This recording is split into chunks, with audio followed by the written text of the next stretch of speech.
dos argumentos para dizer que Jesus não existiu é porque não há, tirando a citação do Flávio Joséfo, é que não há nenhuma citação mais sobre Jesus. Mas não havia naquela época de uma pessoa normal.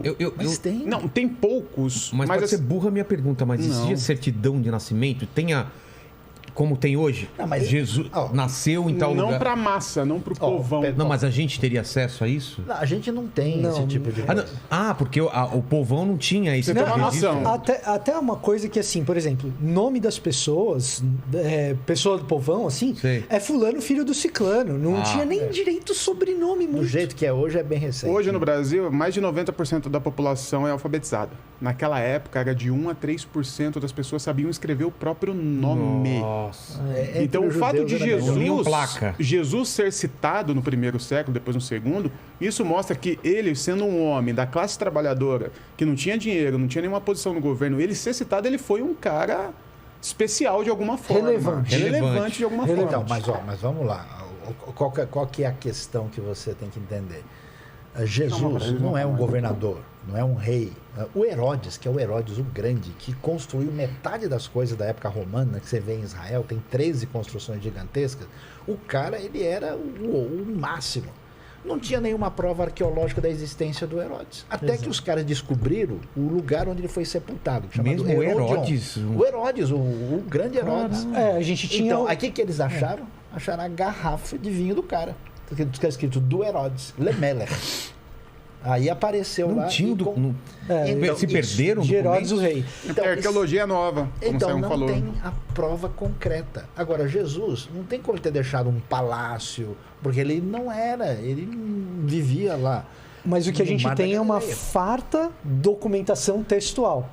É aquela história. Em arqueologia você tem documento não textual, um anel do fulano, uma pequena inscrição de algo. Ou mesmo, um documento não textual, você tem, por exemplo, o pé de alguém crucificado com um cravo enfiado e você encontra. 1968, o crucificado de Givat Hamitvar. Então você encontra. Você não vai poder dizer que aquilo ali é Jesus crucificado, mas você encontra essas coisas. Agora, você tem documentação textual. Documentação textual é o quê? Um texto razoavelmente longo, um fragmento de texto razoavelmente longo, e que você consegue mais ou menos datar, e você tem uma noção de conteúdo daquilo. Quando você vai para esses documentos textuais e você data esses documentos textuais e você vê a abundância de documentos textuais, fica muito difícil você dizer, esse Jesus aí nunca existiu, porque quando você imagina o cenário daquelas pessoas recebendo aqueles textos, não tem como ele... É que Jesus não pode ter sido inventado. Esse que é o problema. Também tem isso. Você do tem nada inventar. Um monte de coisa escrita sobre o cara, e aí esse cara nunca existiu. Como assim? Aí você vai analisar esses documentos, toda a pertinência dos documentos do ponto de vista da cultura, da sociedade, que, aliás, os estudos mais profundos sobre isso aconteceram nos últimos 50 anos. E o detalhe é o seguinte: o judaísmo tradicional não reconhece Jesus como a tradição cristã. E hoje você tem, por exemplo, um expert que era um gênio de mão cheia, chamado Davi Flusser, professor da Universidade Hebraica de Jerusalém.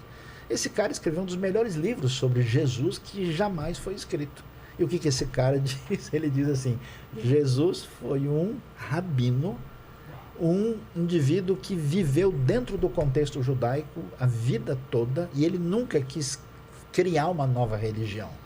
E o que ele diz? Não tem nenhum sentido você negar a existência de Jesus. Ele não acredita ele não é um messiânico, né? Ele não é um messiânico. Perto.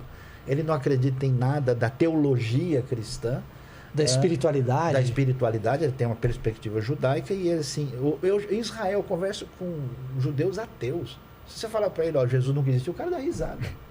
Não faz sentido. Porque todos acreditam. Porque os caras estão lá adiante, tem as peças no museu, eles têm as coisas para verem, entendeu? Agora, é claro... A questão com os judeus não é se ele existiu ou não, mas se ele é Messias, ou não. Com os judeus, com os islâmicos também.